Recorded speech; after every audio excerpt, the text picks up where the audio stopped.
Bullshit.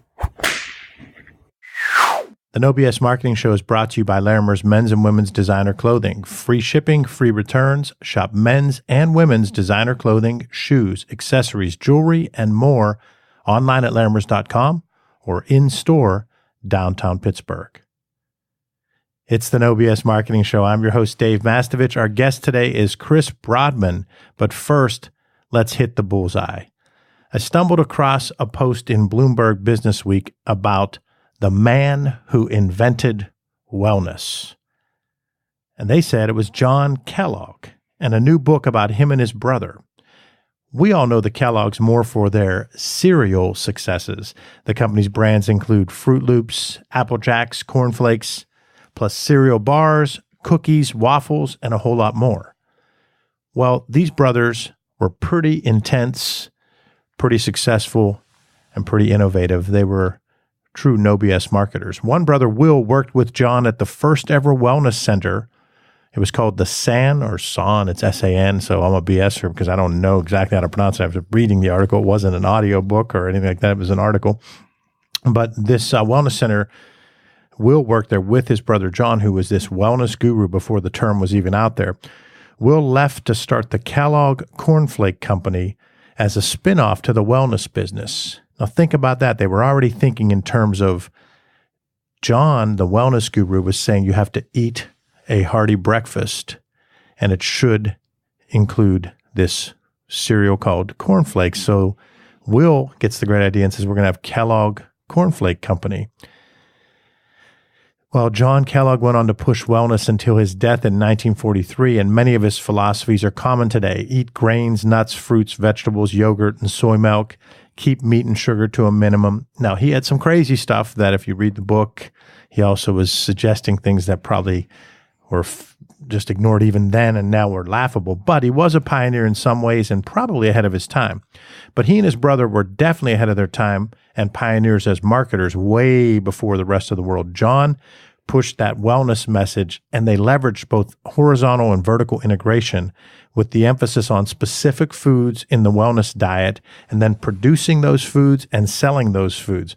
And of course, Will Kellogg took that initial cornflake business and grew it way beyond. Kellogg's has been a leader in segmentation, positioning by segment, messaging, and of course, all that stuff is part of marketing. Kellogg's has been a leader in that for over 50 years. Check out the book, The Kellogg's, Battling Brothers of Battle Creek by Howard Markle. And keep in mind how both brothers knew how to hit the bullseye. Our guest today is Chris Brodman, President and CEO of Metz, Lewis, Brodman, Mastovich, one of Pittsburgh's largest law firms. Chris concentrates his practice on mergers, acquisitions, and corporate law. In the first episode, Chris walked us through he was, before Deion Sanders and Bo Jackson, a two-sport athlete. He from Summit, New Jersey, decides to go to Allegheny College. He's the quarterback there. He also plays on the baseball team. He has a spot at a number of bars. He said 6 days a week, so he did take 1 day to rest. And he gets out. He gives us the background on that he gets out. And he wasn't so much the student. He starts off at a mortgage company as a loan originator. And he had met Sharon, his wife, when they were at college. They decided to live in Pittsburgh. He ends up realizing quickly that he does not want to be a loan originator. In the first part of the show, you have to hear the anecdote that triggers that for him when he was having a retirement party. Then decides to go to law school at Akron. He ends up coming out, works for Dickie McCamey, okay. And he ends up being there for 7 years, and that's how far we got. And he started talking a little bit about Metz Lewis Brodman. So what we're going to do is have you move from Dickie McCamey to Metz Lewis and then continue down telling us all the story about Metz Lewis Brodman, Mastovich. He had ended episode 1 with a great story about how he and the 4 other members of the executive team have had to shift their mindset with respect to coaching, mentoring, leading, and communicating with the younger generation of attorneys. So Chris, welcome to the show, and let's get back at it. Thanks, Dave. Good memory, by the way, reciting all that. That was impressive. Oh, thank you. So Dickie McCamey, and you were there 7 years. Yeah. What ends up happening to make you leave and make the leap? So Dickie was and remains a great firm with a lot of really wonderful people there. So there was no bad blood or real problems. I don't know today, but then Dickey was predominantly an insurance defense law firm. If there were 100 lawyers, there were probably 80 that were in some form of insurance defense work. We, my group, we were the business practice. And in our view, the model and some of the thinking to run a business law firm, a corporate law firm, and an insurance defense law firm, as our corporate practice grew larger, it just didn't mesh all that well with the insurance defense side. And with the vast majority of the lawyers and the revenue being from the insurance defense side, they controlled the firm, the management of the firm. So we decided that we would take a run at spinning off and doing our own thing. How many people were this? Was this the whole Metz, Lewis, Brodman, Mastovich? Was it all 5 of you? It was Metz, Lewis, Brodman, and Must. O'Keefe was not a Dickey person. Okay. He came along a little bit later. But it was a large spinoff as far as law firms go. We started, I believe, on day one with 21 lawyers. And I don't know, maybe 45 employees. And we had space. We took space to grow into for probably 40 lawyers. And when you do that in a law firm, you've got to borrow quite a bit of money because, we have to do the work and then we have to send out the bills, and then you've got whether it's a 30 to 60 day collection cycle. So, it took us a while to get to where we were cash flowing the business. So we borrowed a bunch of money. We had a big lease to grow into. And then, I don't know exactly, maybe within 2 years after we formed, half the lawyers left. There was an early schism between the two factions in our new firm, and roughly half the folks left, and the other half of us were sitting there. Now we've got, let's say, 10 lawyers in this big space with a big loan hanging over us now. And we had to decide whether we wanted to just take our practice and join some large firm or stick it out on our own. And obviously we chose, option B, to stick it out. And there were some hard years there along the way. We were paycheck to paycheck for a number of years, which I think, when I spoke earlier about our management team and how well we work together and how collaborative it is, and we also get at each other's throats once in a while, but it's almost like family, where no matter how much you get at each other's throats, there's a real bond among those of us who were there and went through that in those days. I have a bunch of questions. Yeah. So when I'll stop talking then. The 10 of you or so. Yeah. Well, when you start out, you had 20 attorneys. I think 21. 21 attorneys. What was the name of the firm then? It was Sweeney, Metz, Fox, McGran, and Shermer. Sweeney. So left. Just let me say this, from the naming standpoint, it flows much better now. So it's Sweeney, Must, all that stuff. Okay, so now you've got 21 people and you've got the name, and the name was decided as those 5 people because they brought the most business. I think they were kind of the leaders of the defection from Dickey McCamey. Those were the guys who were leading the charge, so to speak. And Sweeney was Clayton Sweeney, and he did have the most business. So I was such a young lawyer at that point. I wasn't involved in any of the discussions or the planning. It was brought to me as, hey, this group's leaving. We'd like you to be a part if you want to. And I said, yeah, I'll go. Everybody goes, and so these main guys go, and now this rift begins to happen between the 21 attorneys and split almost down the middle. Almost down the middle, yeah. but one naming partner left. No, Sweeney left, and McGran left. So those 2 and 10 other attorneys or 9 other attorneys leave, and you're basically cut in half at a time when you were already still living month to month, week to week. Correct. That's a humbling experience. Yeah, it was. I remember driving home the night that it was final that this is what's going to happen, and I was sick to my stomach. I don't remember. I'm bad with relating dates to other aspects of my life, but I don't remember where I was with Sharon and I as far as how many kids we had at that point, but it was at least 3. And they were young.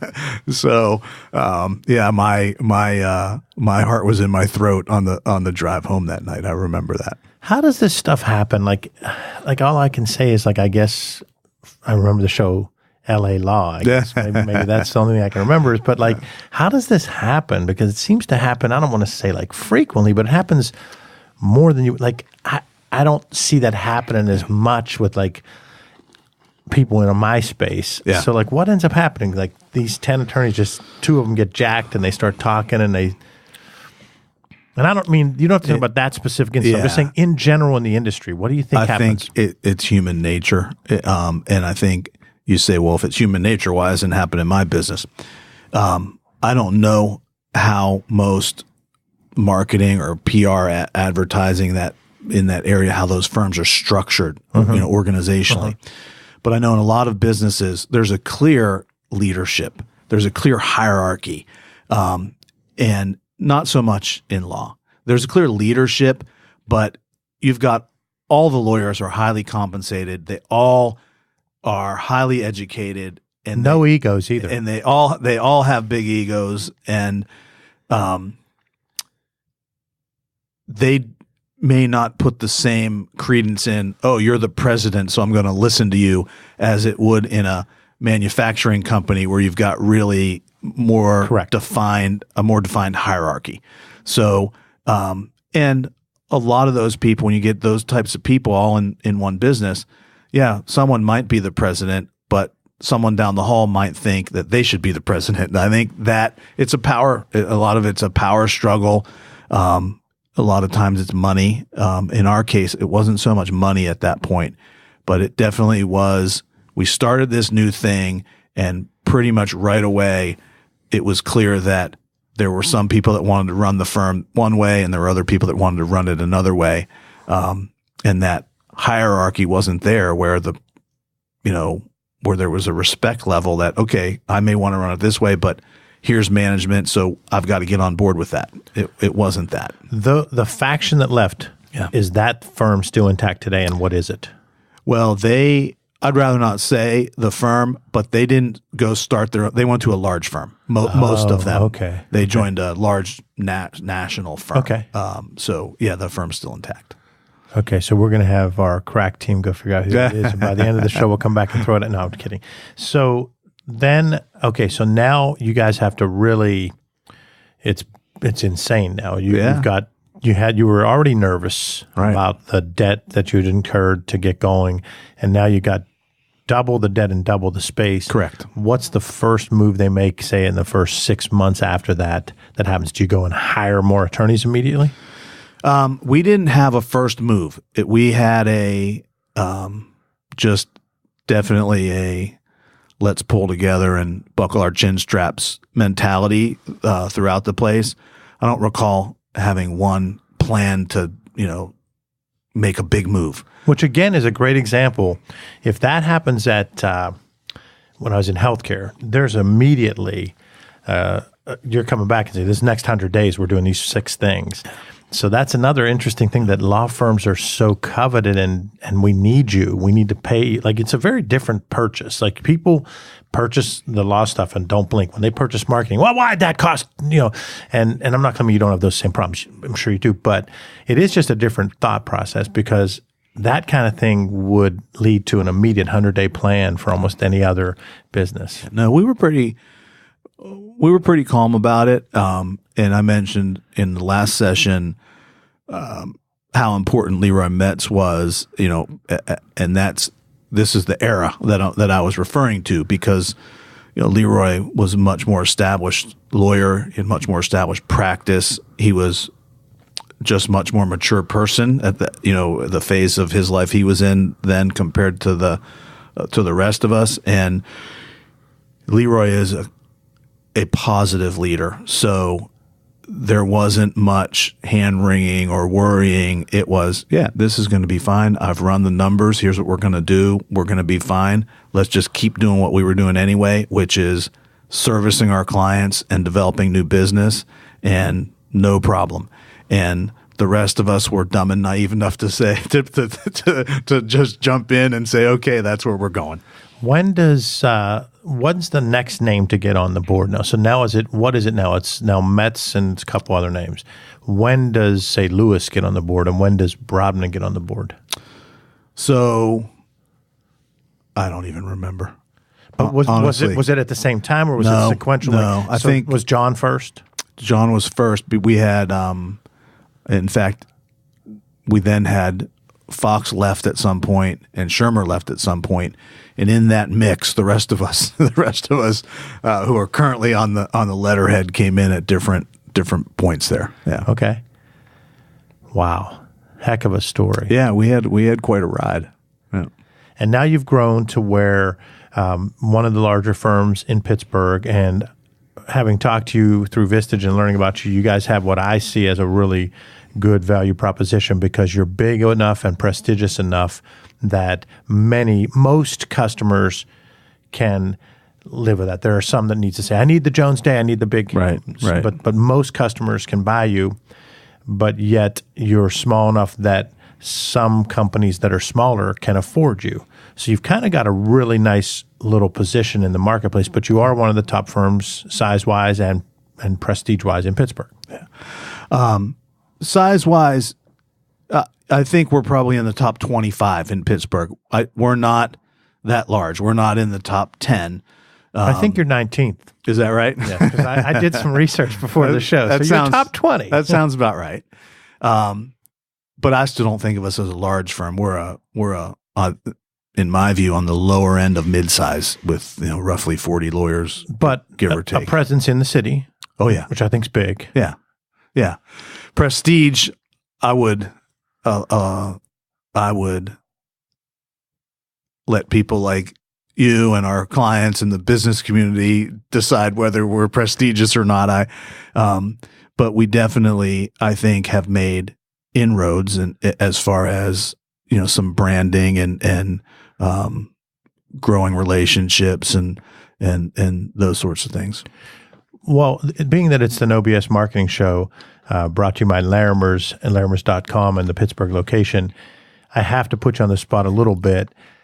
When were you the BSer? When maybe you were the difficult employee, the tough boss, or maybe you didn't communicate as well to peers? Just looking back, when's there an instance that there's something you did that you just think, I was a BSer, and what did you learn from it that could help our audience? I've BS so much, Dave. I have a hard time remembering one. Well, I'll give you an example to buy you some time. So when I was at UPMC, I was in a lofty position that should have been probably the dream. It was the dream position. I had the resources. I had the team. I had a leader that believed in me and allowed me to do my thing. And we were growing. We were the game in not just the town. We were the game in probably a tri-state area. But Darlene, my wife, always says that was the worst me. And because it was such a pressure cooker that I didn't have the patience that I should have had. I was worn down. There's things that I did that I look back and go, I was a bullshitter because I was maybe more cynical than I should have been, or maybe more sarcastic than I should have been. Nothing disastrous. I still think we did great stuff. But when I left, I looked back and went, holy shit, that was supposed to be the pinnacle of my career. And it really did help me to build Mass Solutions. It gave me some name recognition and so forth. But it just shows you that culture matters so much. So the culture there was probably BS. And so that led me to be a little bit of a BS. And when I say that, I don't mean the place wasn't great. It was phenomenal. And it was hugely successful, and the healthcare was great, but the business culture was a little hard. It was a little difficult, and they've worked and changed that. So that's my example when I think I was a BSer the most. So that's what I'm just kind of looking for. So I bought you about a minute and a half to think of one. So now you got to, because if I don't put you on the spot, then I'll have to hit the bullshit button. Bullshit. We don't want to hear that. Exactly. So I earlier I mentioned that from a personal growth standpoint on the business side, never had specific mentors, but really like the last 5 years, I look at myself and think that's been the period I've had the most change in the way I think about business and deal with the people in our business. So I really am not going to be able to come up with a specific instance of BS. I'm sure there were many, but kind of similar to you, I look back at the way I thought about things generally and the way I judged people. And I had this view in mind that to be successful, for our firm to be successful, people had to do A, B, and C. And there was really one way to do A, B, and C. And guess what? It's kind of like I mentioned earlier. It's the way I did A, B, and C, right? And I've really, and I wasn't tolerant of other views. I wasn't tolerant of even other views of how to get to A, B, and C. I was really pretty narrow from a vision standpoint as to how to do it. And as I've gotten older and as I've gotten older, I've realized I am much less. I'm not nearly as smart as I used to think that I was. That there are a lot of smart people out there, and if I want to think of myself as, I'm a pretty smart guy, the smartest thing I can do is listen to what some other people are saying and not accept it all, but realize what works for us that we can pull from other areas. And that's been a big change in my view. And it's led to me honestly not being so judgmental of the people around me. Great stuff from Chris Brodman, the president and CEO of Metz, Lewis, Brodman, Must, O'Keefe. And I'm going to give a shout out to Tom Michael and Roy Gross. Guys, Chris, handsome president, CEO. You got to follow up with him so he is able to have the Larimers type clothing that I'm wearing today with the Robert Graham that I'm on. Larimers is our official sponsor, and you need to check out Larimers men's and women's designer clothing. I've been a customer for over 2 decades. I believe that is the place in Pittsburgh for men's clothing, and it's the same for women's clothing too. You can shop online at larimers.com or in store in downtown Pittsburgh. It's a No BS marketing show. We've got Chris Brodman. He just gave us the time when he was a BSer just in general. It was more of a philosophy, and I love that. He was very vulnerable and pointed out how at an earlier point in his career was a little narrow-minded, and personal growth is about being able to hear other views, other opinions, other approaches. And earlier on episode 1, he talked about the innovative way that they're trying to adapt and change their mentoring approach to younger attorneys, but also the business development approach to other attorneys. So that leads to my next question, Chris. You know, this show's all about no BS marketing, and marketing comes down a lot to defining that target audience. I talk about real segmentation. You really drill down that segmentation, then go out and talk to those target audiences through marketing intel so you can come back and find out what they really think, then position by each segment. Each segment might need its own marketing mix: product, price, placement, and promotion. So segmentation by positioning by segment is more than just messaging. It could be your streetscape. It could be how your building looks. It could be the sign at Metz, Lewis, Brodman, Must, O'Keefe. It could be the uniform that someone wears at Starbucks. So it's not just messaging. It's positioning by segment. A lot of that comes back to having to understand and answer the 2 why questions: our why, or reason for being, and our customer's why, or reason for buying. We need to then crystallize that into one big idea, one memorable message or theme that makes an emotional impact on our target audiences. So Chris, whether it's for you personally or your company, what's your big idea? What's that thing that is your reason for being, but it's also the main thing that sticks out with your clients, their reason for buying?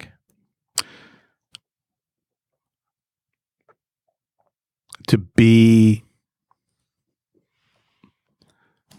the trusted advisor, to achieve the trusted advisor status with that client. To me, trusted advisor is more than just reading and analyzing law or giving the technical legal answer. There's a lot of people who are capable of doing that and doing it very well. But with the types of clients we have, and we do have segments, by the way. So I'm going to focus on our middle market corporate clients, which is really the core practice area for us, one of the core practice areas. But the way to really become trusted advisor there is not just deliver the good legal answer. It's to develop a relationship where they trust your opinion and your judgment. I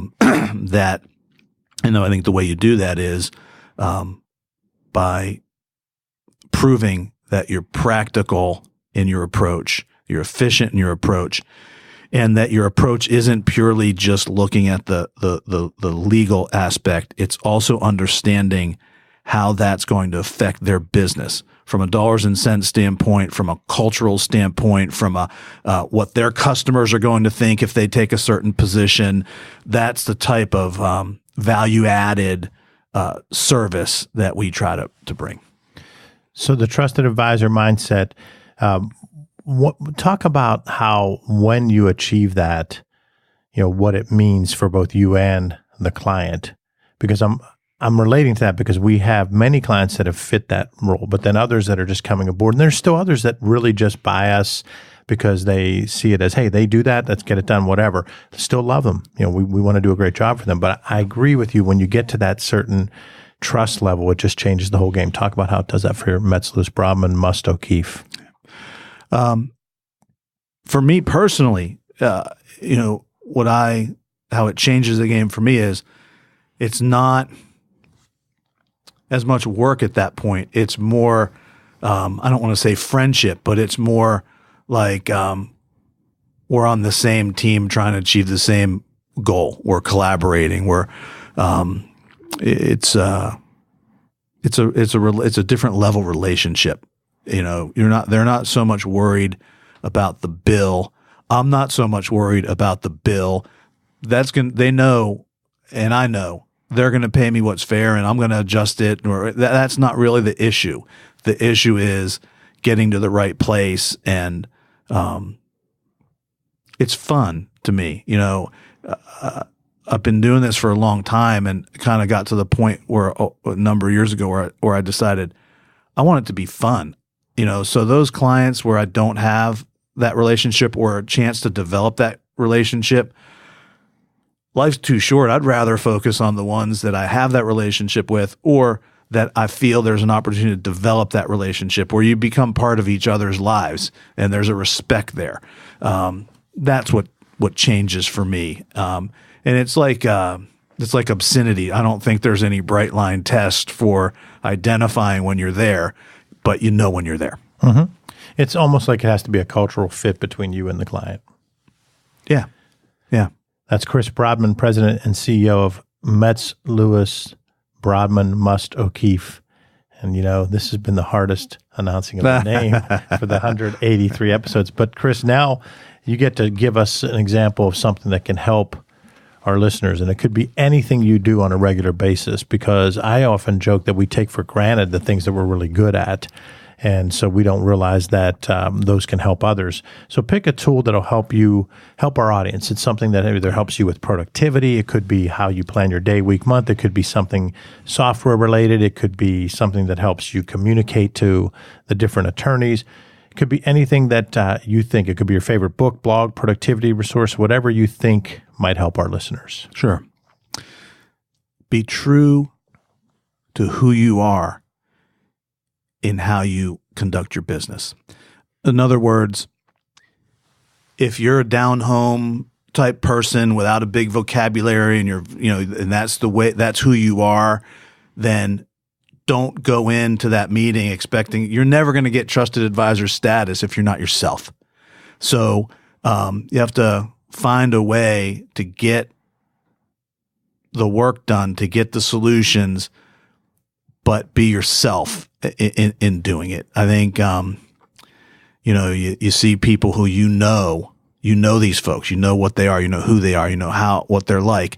And then you see them in a business situation. And you're like, who the hell is that?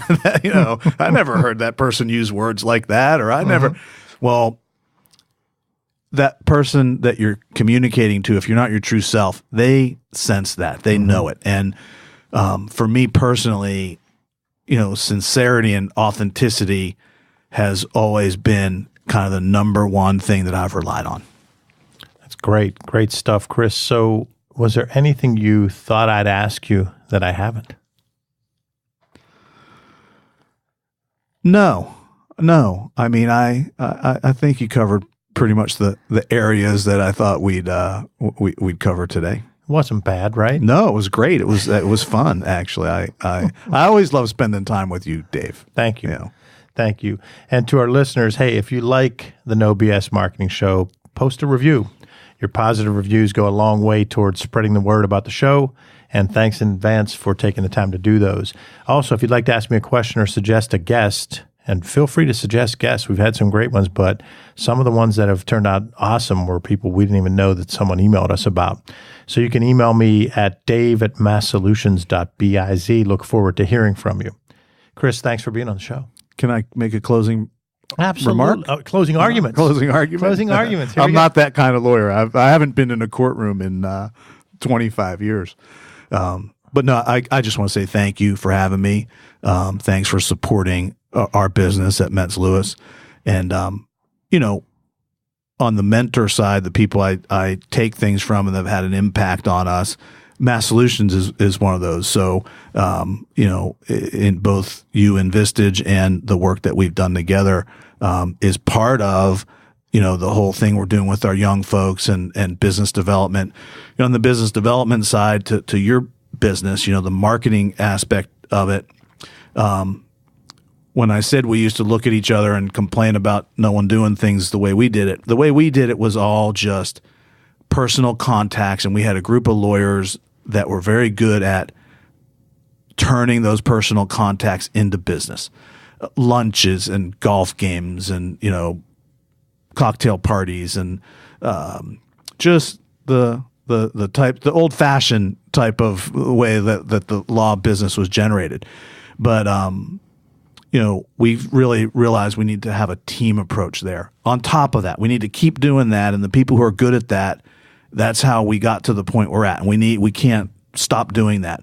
But we need to add another piece to it that's a little more structured, that's a little more strategic.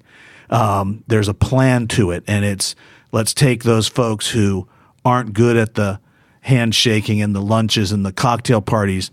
That doesn't mean that they don't have a lot of talent that we can use to generate business, whether it's blog writing or speaking or all the types of things that you're helping us figure out. There's a whole nother way to do it. So I just wanted to mention that approach that we're engaged in, and appreciate your help because you're a big part of it. Thank you. That's awesome. Love that. Thanks for joining us for the No BS Marketing Show, brought to you by Larimer's Men's and Women's Designer Clothing. Free shipping, free returns. Shop men's and women's designer clothing, shoes, accessories, jewelry, and more online at larimers.com or in-store downtown Pittsburgh. Visit masssolutions.biz for show notes plus additional marketing and messaging resources. Sign up for the No BS Marketing Weekly Update. You'll receive timely, valuable ideas to improve your marketing and transform your message. It's intended to be read in 2 minutes or less, and hopefully it'll bring some bright ideas and solutions for you. Again, that's masssolutions.biz. Remember, ask yourself, what's the big idea? And build your story around the answer. It's all about bold